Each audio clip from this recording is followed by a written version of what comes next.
What is this? This is scar camouflage. This is All a right. woman that went in, had neck surgery. You can go in and take scars and make them look a little bit more Very like nice. skin. Very nice. This is one of those from a plastic surgeon or Plastic cosmetic surgery, surgeon? a staph infection from a facelift, and left a scar on the side of her Completely face. natural.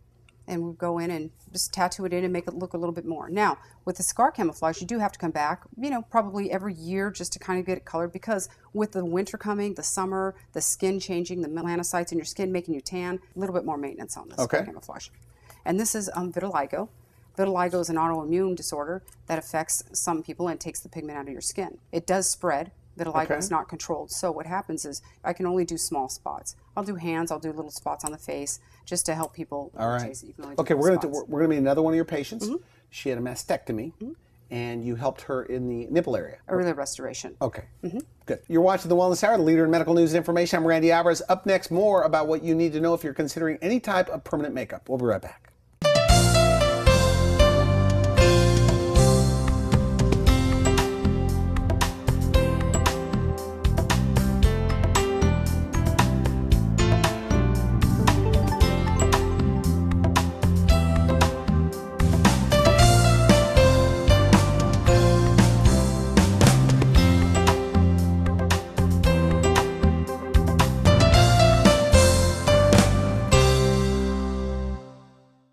You're watching The Wellness Hour, leader in medical news and information. I'm Randy Alvarez. Today's topic, what you need to know about permanent makeup. With us, we have an expert on the topic, Pam Horton, and one of her clients. I want to welcome both of you to the show. Debbie, thank you so much to share a very, very personal story. Breast cancer. Yes. I'll start with you, Pam. Tell me about her. Debbie was referred in to me by a dermatologist that I work for in Tucson, Arizona. Okay. And she came in, and of course, as most women, when she had her mastectomy, they did the reconstruction. They did reconstruct the nipple area, but she needed the areola reconstructed just to actually make it look whole, and make her look. So you do get oncologists or different people that will send you their patients to take care of this. Referred out by several oncologists locally in the area and outside of the area also. All right, so Debbie, so this happened. I guess they tell you what could be done. Right.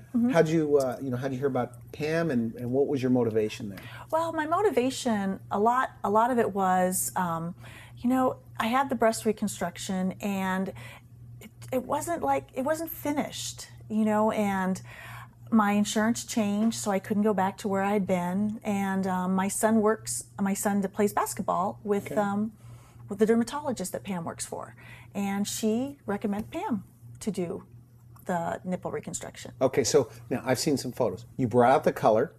Looks very natural. With you. Added in a few freckles. Okay. Nice touch, yes. She has little freckles in her skin, so the skin it seems, especially on that area, breast tissue, it has to be painful. A little bit. Oh, it wasn't painful at all, because once you get your breast removed, there's no nerve endings in the new formed breast. So you didn't feel anything. It wasn't painful at all. Were the results better than what you expected by any chance? Oh, it was wonderful. Breast cancer takes so much away from you, and it changes your body. And this was like putting the cherry back on top, of my life, making everything better. And there'll always be scars, but it looks so natural. It looks real. I have everybody that sees it goes, wow, and I'm not shy about showing it, so because they look so great. Now, with the cancer patient, things like that. Any extra precautions or anything like that, or just no? you do your I thing. just want to make make sure that the tissue's healed, that they've been out of the procedure, and that they've actually recovered. That's a good question. How long would you like to see them? I like to wait for 6 months. I like all the swelling. It can take up to a year for the tissue to actually swell down, and be normal again. But I like to wait about 6 months and wait for the scars around it. Depends on how it was done, the procedure was done, and the scarring around it. So I just like to wait a little while and wait till they're ready. So big boost self-esteem. Oh, huge boost self-esteem. It was like, I feel better. I'm ready to date. I feel good about myself again. Good for you. And I haven't felt that way since before the breast cancer. So I think it was like a plus to my... And you probably network with other survivors of breast cancer. Yes, definitely. Do you find yourself telling them about permanent makeup? Always. And you know what? I'm probably your biggest fan, because Really? I tell that, even the couple teachers that I work with, I tell them, oh my gosh, do you want to see? Because I'm so proud of them. They look so natural and real, and it's amazing. It gives me a whole new perspective on life. I feel more comfortable. I feel more comfortable about myself. I have no problem sharing with anybody who's a breast cancer survivor. Did you have fears going into this? I mean, just about, because at this point you've been through a lot. Right. Any fears about this, or you were confident? No, I was pretty confident about it. The fears, I think, were more with the reconstruction surgery.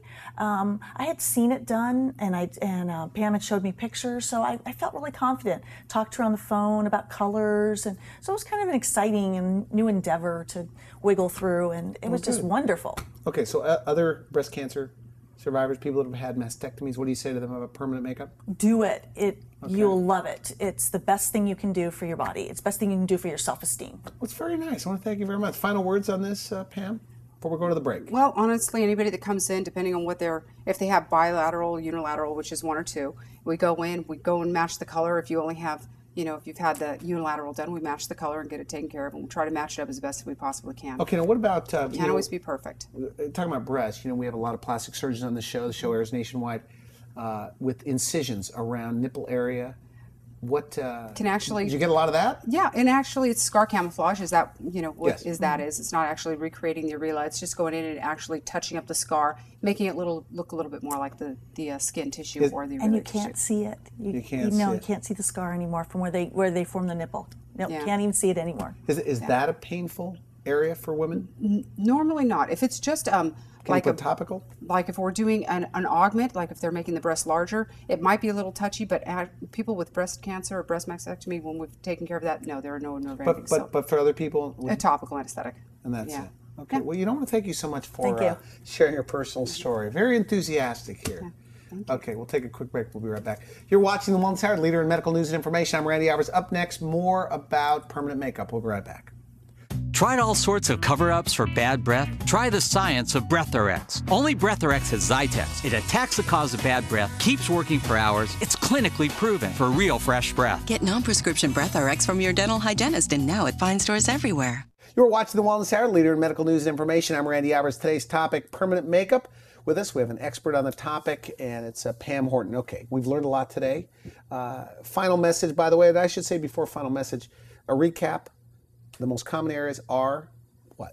Facial enhancements, which are eyebrows, eyeliner, or lips. Okay. I do more eyebrows, it seems like. And you're always trying to get a natural look. Natural. That's the goal. Exactly. People so that shouldn't people have don't to really notice it, right? that you look defined. You don't have to look made up. You can go anywhere from looking naturally beautiful to made up. It's just more dramatic. Now, your slogan, quality is your concern, perfection is your reputation. Absolutely. You believe that? Oh, yes. You live that? I do try to live that. I do.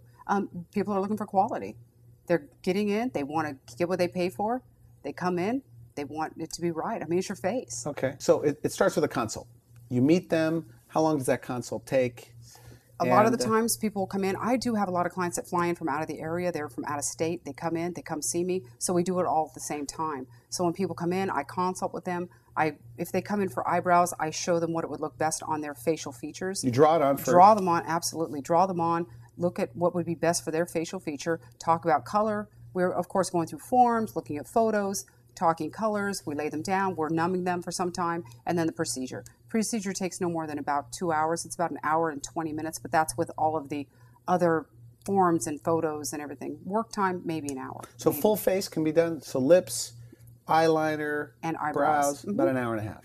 No, that would be 3 hours, about 3 hours. That's it. From start to finish. Very low downtime?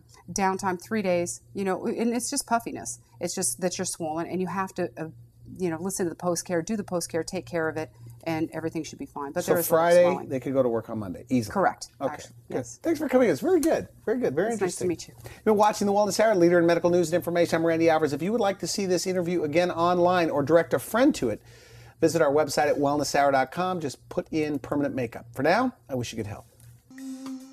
Thanks for watching The Wellness Hour, the leader in medical news with your host, Randy Alvarez, the authority on health issues.